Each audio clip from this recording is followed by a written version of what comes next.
Hey guys मुई हला आपण मन का रोजा यादव आशा करते सब भल थिबे मुई भल अच्छे।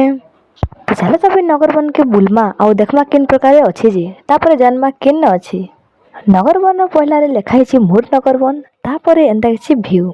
तो वीडियो रे लागी रही तो देखो सब काना काना अच्छे जे आउ फिर जीवत में बुलबा के ई पार्क रो डेकोरेट तो बहुत बढ़िया अच्छे पर देखि दिल खुश हो जाउछि काहेला जे कि रियल टाइप रो पशु लागबा बोली करी से भितरे हरिण टे बनाई छी। ई पार्क में बुलबा के बहुत सुविधा अच्छे तो आमे सब वाले चलनु बुलबा के आ पछे पार्क के चलनु खेलबा के सब झूला टिके टिके झूली देनु और एक्सपीरियंस कर देनु केनता लागसी बोली तापर आमे पले गनु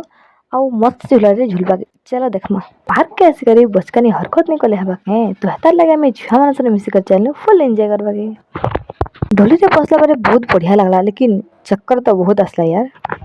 तो ई पार्क अछि हमर राजखरिया रे जिंदगी बिनन ओपनिंग हिचे पार्क रो बाहरी करी आमे पले गनु मुड़ी खावा के आउ थरे इनर मुड़ी खाइले भूली नहीं पारो काहे जे कि एते बढ़िया लागु छै खाइ करे पूरा दिल खुश हो जाउछि मस्त लागु छै। तो के गाइस बाय फिर सिलमा आउड ब्लॉग रे भल लागला बे लाइक कमेंट शेयर करबा नहीं भूलबे बाय।